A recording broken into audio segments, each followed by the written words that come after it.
Yeah. What's poppin', gang? So we got this disrespectful rapper, King Disrespectful, or Mr. Disrespectful, or whatever his name is. Anyways, he dead. So uh yeah, we're gonna jump into this, huh? So cue the intro. Yeah. Alright, man. We back, and like I said, we're gonna jump into this video with Mr. Disrespectful himself. I'm guessing YBCDUL whatever, CDUL whatever. Let's jump into this video, see how disrespectful he is and was, and what they led, what they got. YBCDUL was talking smack to his ops just 24 hours before he was killed. And this was the reaction of a parent of one of YBCDUL's victims after the rapper was confirmed dead. It's bits and pieces. For every family he this, they got a piece. He missing limbs. From disrespecting his ops' graves to dissing them in interviews, He should have worked somewhere where it wasn't a drive-through. everyone knew that his time was coming, and the story of his death will leave you shocked. This is how he messed up. Dr. Disrespect killed.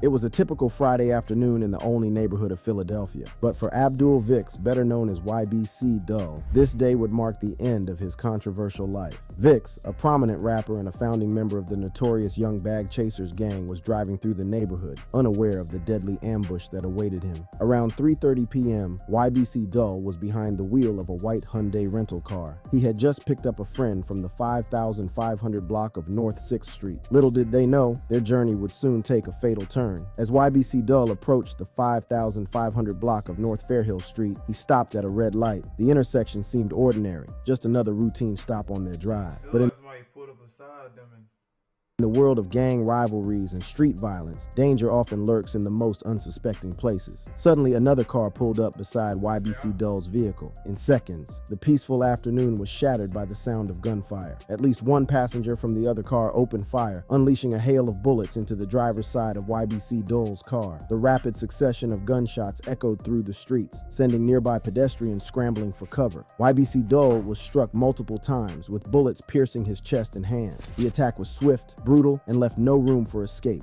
The friend, seated in the passenger seat, quickly realized the gravity of the situation. With YBCDUL incapacitated, the friend took control of the vehicle, steering it away from the scene of the shooting. The friend drove the half block back to his house on North 6th Street, his mind racing to save the rapper. Upon reaching the house, he picked up another man, and together, they rushed him to Einstein Medical Center. The urgency of their actions was apparent. Every second counted in their bid to save their friend's life. Despite their frantic efforts, the damage was too severe.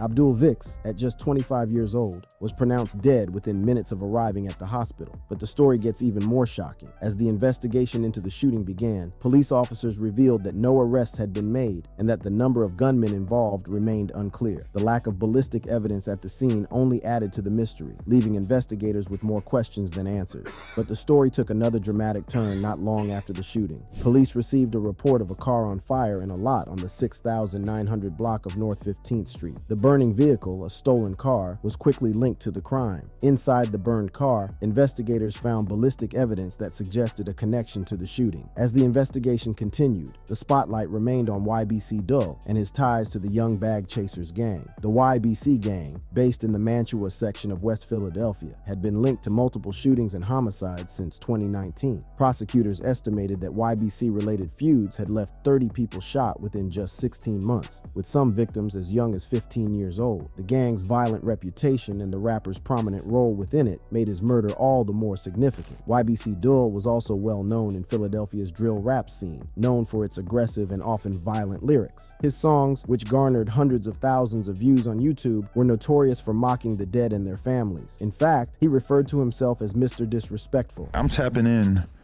with the most disrespectful rapper, person, human being on the planet, YBCDUL, aka Mr. Disrespectful.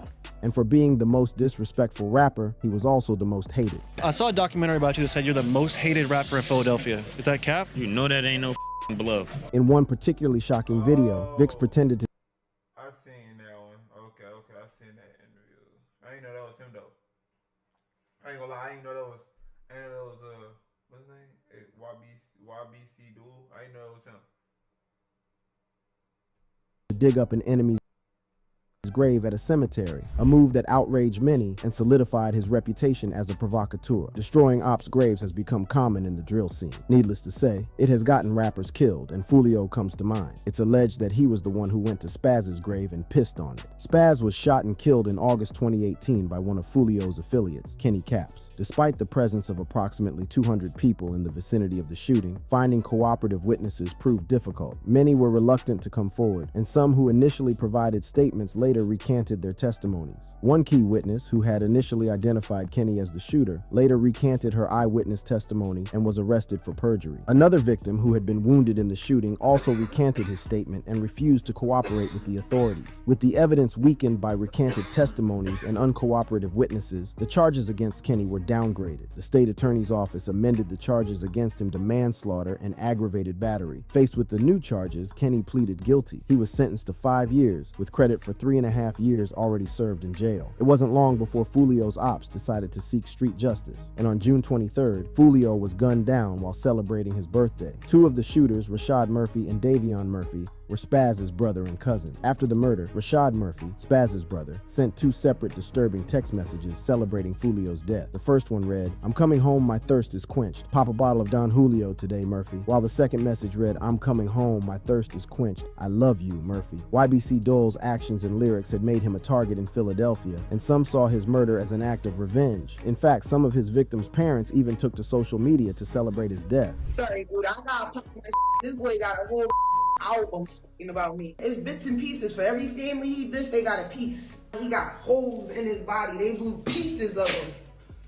They said, you get a piece, you get a piece. He missing limbs. She even revealed that people at the hospital refused to attend to him because he was known to diss their family members. People at the hospital was calling and taking pictures. I think when they came in, they looked at him and was like, man, that's my cousin. I ain't helping him, you help him. YBCDUL's life was nothing short of chaos, and just 24 hours before he was gunned down, he was on IG Live arguing with his ops and confessing to murders. I've been on multiple drills. Never jumped out. Never jumped out on the block. Well, YBCDUL and his crew have been entangled in a fierce gang war in Philadelphia that has claimed multiple lives. Philadelphia gang war. All out CCK, LMG, 56th Street, Belmont, y'all never got back, 38th Street, 39th Street, I ain't even gonna lie, the Dub too, Collar Hill, Parkside, Bud, Blue for Bud, all is the real disrespectful. I'm gonna who you is, I will disrespect you. YBCDUL and his crew had many enemies, and it wasn't any shock when they all started shooting and killing each other. In 2019, one of Ray did all of that dissing, and I still don't know who he was. He did all that dissing, I still don't know who he is. He ain't never came across my dashboard, and never came across my YouTube, my For You, none of that. He wasn't that disrespectful. That's how I found out who Peso was. Shit, Peso kept popping up on my shit, on my For You page and shit. Celebrating Bibi like Bibi just had a birthday party or something. YBC's founding members was gunned down. It was a seemingly ordinary day in Philadelphia's Parkside section on May 29, 2019. 18-year-old Joshua David Munson, alias YBC Josh, was walking along the 4,200 block of Wyalusing Avenue, unaware that his life was about to be tragically cut short. At precisely 1:40 p.m., someone started letting off shots. Panic ensued as residents scrambled for cover and called the police. The emergency call reported a person with a gun, and officers were dispatched to the scene immediately. Upon arrival, officers found YBC Josh lying on the sidewalk, suffering from multiple gunshot wounds. He was quickly transported to Presbyterian Hospital, where he was listed in critical condition. Despite the medical team's best efforts, his injuries were too severe. After 2 days of fighting for his life, YBC Josh succumbed to his wounds on May 31st. As the investigation unfolded, police released crucial details about the suspect and the vehicle involved. The suspect is described as a black male, between 24 and 25 years old, wearing blue shorts and a white tank top. Witnesses reported seeing him park a gold Dodge Ram pickup on the corner of 42nd Street and Mantua Avenue, just around the corner from where Joshua was shot. Surveillance footage captured the suspect exiting the truck and jogging to Wyalusing Avenue. Moments later, the sound of gunfire echoed through through the streets. The suspect was then seen running back to the truck and driving westbound on Mantua Avenue, disappearing into the city streets. The city of Philadelphia announced a reward of up to $20,000 for any information leading to the arrest and conviction of the person responsible for Joshua's murder. However, no one was ever arrested. So, YBC members decided to seek street justice, and over the years they caused havoc. In July 2021, they would catch 2 bodies on the same day. On a typical Wednesday afternoon, the streets near North 56th and West Vine were bustling with activity. At approximately 12:10 p.m., the ordinary day took a dark turn. Witnesses reported hearing a series of loud gunshots, shattering the midday calm. Emergency services were alerted almost immediately. Philadelphia police and paramedics rushed to the scene. Upon arrival, they were met with a grim sight. 16-year-old Kalen Jihad Johnson, known in the streets as KJ, was found inside a Hyundai Elantra, his body riddled with gunshot wounds to the face and body. Nearby, 18-year-old Tommy Frazier lay on the ground, having been hit multiple times throughout his body. Both teens were quickly transported to Penn Presbyterian Medical Center, but despite the best efforts of medical professionals, they were pronounced dead. The third victim, a 16-year-old boy whose identity has not been disclosed, was So what, they saying all this his work or something? Like, this is what I'm not understanding. I don't understand how we going from talking about, what's his name? YBCDUL, Mr. Disrespectful, and him getting clapped like some cheeks. And, to all was these found other with a gunshot wound to his left shoulder. He was taken to Lankenau Medical Center, where he was placed in stable condition. The community basically what I'm saying, if it's not his work, we don't care about it. Basically what I'm saying. If it's not his work, we don't care about it. I'm gonna be real with you, I'm gonna be honest with you. If he ain't do it, we don't care. If he ain't confessed to it in that little live he was confessed to his murders in, we don't care. He held its breath, hoping for his recovery, while grappling with the immediate shock and grief of the loss of 2 young lives. The death affected his mom, who was left heartbroken. Person that saved my life, that kept me out the streets. I wasn't there to save him. And that's Oh yeah, it's that lady that was just on live about dude, ain't it? Okay. I think it's gonna make sense now. Okay. I jumped the gun. My bad. Y'all know we on pre-watch, we don't watch these videos, bro. We don't know. why she was all too happy to see the leader of the gang that killed her son get killed. He got holes in his body. They blew pieces of him. Yeah. See, that's her. See, now it's starting to make sense to me. Now I see how this is all tying in. He was fucking them up. Okay. They said, you get a piece, you get a piece, you get a piece. KJ's That's funny as hell. You get a piece, you get a piece, you get a piece, you get a piece. She was on 10 with that. mom, Emily Johnson, would eventually get justice years later when her son's killers were arrested and sentenced to lengthy jail terms. Just 2 months after KJ's murder, the killer, who was identified as Ashard Curry, struck again. This time, his target was 19-year-old Sidney Sessoms, a rival he had been hunting for weeks. Sessoms' family had moved from West Philadelphia to Port Richmond, hoping to escape the ongoing feud, but Curry was relentless. He canvassed their new neighborhood with a photo of Sessoms' mother, asking corner stores and neighbors if they had seen her or knew where she lived. Eventually, Curry found them. One fateful afternoon in September 2021, he and another gunman fired multiple shots through their front door and into their living room. Sessoms was killed, and his father was critically wounded. Luckily, cops were near the scene and responded to the shots immediately. Curry shot at them too, but missed. He was arrested at the scene. The legal proceedings against Ashard Curry were pivotal in this tragic story. After his arrest in September 2021, the wheels of justice began to turn. In the fall of 2022, Curry pleaded guilty to a series of I do want to know something though. When did it become cool to to broadcast your work? You know what I'm saying? Your dirt. I'm not gonna say your work. When did it become cool as a I ain't gonna say as a gangster, because y'all not gangsters. Y'all just crash shots at this point. Y'all go, bro. This generation is probably the first generation I've ever seen where a motherfucker will go kill somebody and then basically go on the news and say, yeah, I killed that person yesterday on that corner in front of that store at 2:00 p.m. Like, yeah, that was me wearing the mask and the black and the all black and the gloves. And so what was the point of taking all of these precautions if you was just gonna tell on yourself? Just go in and rock out then. Bro, if you just gonna go on live and go and make statuses claiming the body,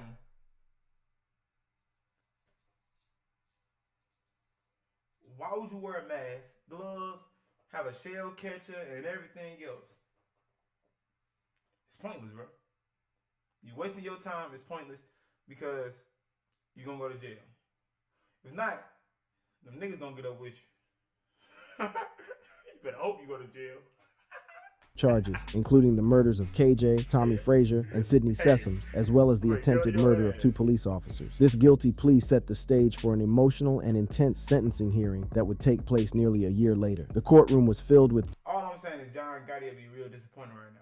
That's all I'm saying. tension as the families of the victims prepared to confront the man who had caused them so much pain. Brenda Barksdale, the mother of Tommy Frazier, was the first to speak. Her voice was filled with sorrow and fury as she addressed Curry directly. "I will never forgive you for what you have done," she declared, her words cutting through the silence. She hoped he would rot deep in the depths of hell. Emily Johnson, the mother of KJ, followed with her own heart-wrenching testimony. She told Curry that he had inflicted the same pain on his own mother that he had on her, taking her child away. At this, Curry's composure seemed to falter. He opened his eyes and winced, the first sign of any emotional reaction since the proceedings began. Curry's attorney attempted to provide context for his client's actions. He painted a picture of a young man whose life had been marred by violence from an early age. Curry had lost his father and brother to homicide, had been hospitalized multiple times for mental health crises, and had begun self-medicating with drugs before the age of 13. Steenson argued that Curry was a product of his environment, a young man who had fallen in with the wrong crowd and had been shaped by the violence that surrounded him.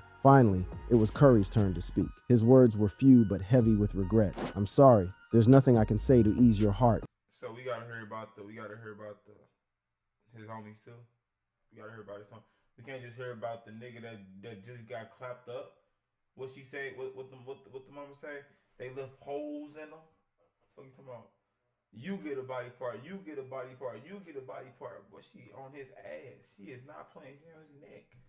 She said, "You shouldn't have dissed my son." She is not like these other mamas, and I like her for that. Because she's been 100 with it. She's not capping for the cameras. And I bet you she'll go on any platform and do the same thing. Said to the families, "I really deserve everything that I get." The judge was not convinced of Curry's remorse, citing his social media posts in the months leading up to the sentencing, where he had bragged about the people he had killed. In one post, the caption read, "I can really say I'm Curry. I got 4 rings just like Steph." For that, on top of the killings, she sentenced him to 42.5 to 85 years in prison. And just a few weeks after Curry was put behind bars, YBC caught another loss with their leader's death. But just Like, you see what I'm saying though? Like, I can really say I'm Curry. I done caught 3 rings.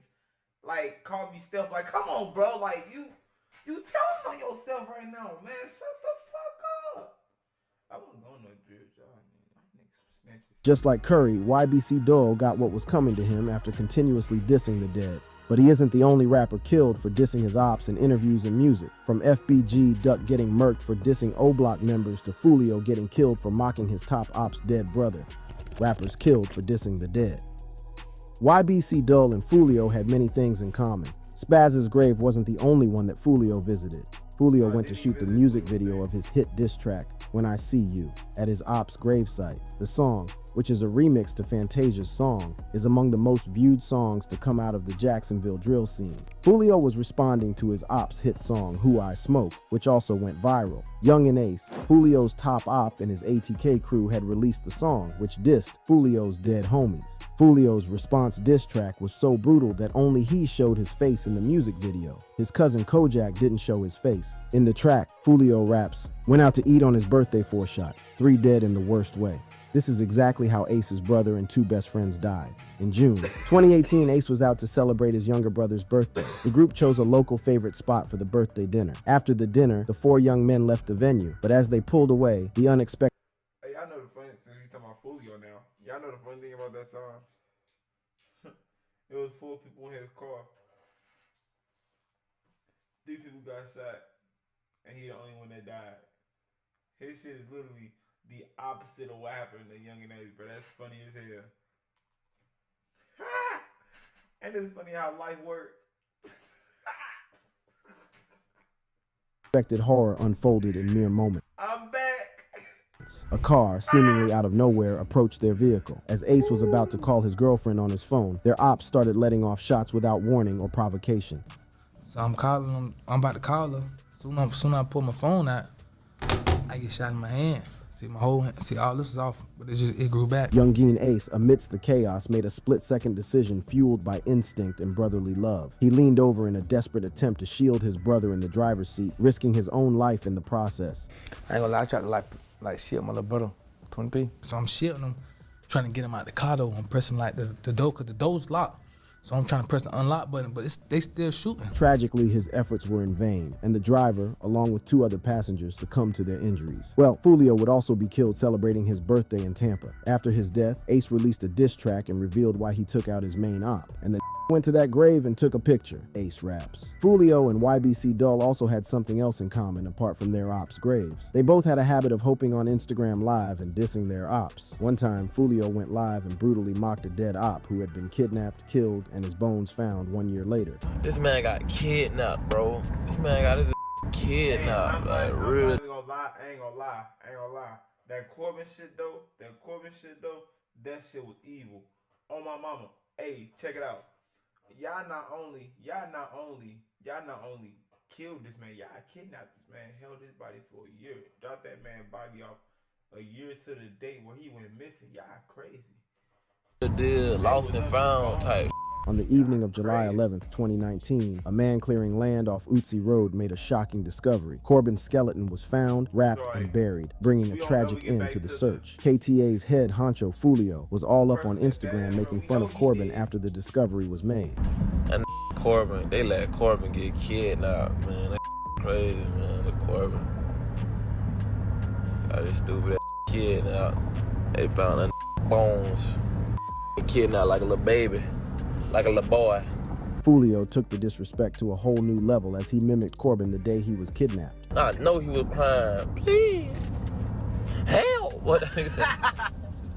Hell. Apart from dissing his ops on Instagram Live, YBCDUL took his disrespect to a new level and used his music to diss his enemies. One of his most famous diss tracks was released just 6 months ago, and the title tells the whole story. Turns out one of his op was gunned down while leaving a McDonald's where he worked. Seems like you have a McDonald's obsession in general.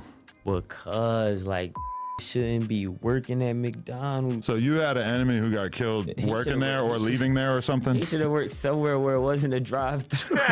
Just like YBCDUL, FBG Duck also murked after dissing dead O-Block legends. FBG Duck was shot and killed at Michigan Avenue and East Oak Street in the Gold Coast area of Chicago a few weeks earlier, an incident that had been caught on camera. CCTV footage showed a black car stop in front of a store, and armed men jump out and immediately start letting off shots as Duck tries to escape in vain. They then jump back in the black vehicle, and a gray Chrysler, which was also involved in the crime, sped away, leaving Duck to die. More footage showed the gray Chrysler pulling up to O-Block with a cop car in pursuit. As the weeks turned into months, the police worked tirelessly, piecing together surveillance footage, eyewitness accounts, and social media activity. The breakthrough came when investigators discovered a digital breadcrumbs trail linking the crime to the O-Block gang. Social media posts boasting about the attack, coupled with video evidence that placed suspects at the scene, began to paint a damning picture. What sold them out the most was a YouTube video that has now been deleted where they snitched on themselves. In the video, viewers easily pointed out in the comment section that they could spot the car that had been used in Duck's murder. Another thing the feds picked up from the video was their motive. Boss Top became a little too cocky and decided to answer any question on camera. Then came the million-dollar question, FBG Duck. You got any thoughts on FBG Duck? Any thoughts on him? Did you know him? Who, Duck? Did you know him before, everything? His answer gave the feds the rope to hang the O-Block guys. Everything like that? I don't know. Okay. All I know, don't say that about Troy or rest in peace, Duck. Don't say shit about Troy. That's it. T. Roy was King Von's best friend, who was gunned down while Von was still in jail. Just a month before his death, FBG Duck had released Dead where he dissed T. Roy. The feds revealed Von had put a $50,000 bounty on Duck's head. However, no one was willing to slide. Von then bumped his offer to $100,000, which proved too enticing for his goons. A video surfaced on YouTube of King Von giving O-Block members custom-made chains to reward their successful mission. And according to O-Block goons, the chains were a trophy. FBG Duck and YBCDUL suffered the same fate for dissing the dead. However, this hasn't... I guess they did. They just died for being disrespectful. But anyways, that's it for this one, man. Thought they was gonna talk a little more about them. I said, we don't pre-watch videos, so we did not, man. We took a chance, and it wasn't a bad video, but it wasn't the best video, man. They could talk about my boy better. You know what I'm saying? All they said was he got clapped up and started talking about all these other rappers. I mean, they say he disrespectful and all of that. He was being very disrespectful. But I said, man, if you his fan, whatever, drop one of his songs in the comments, and I'm gonna go check it out. And you know what I'm saying? Till then, we gone. You dig?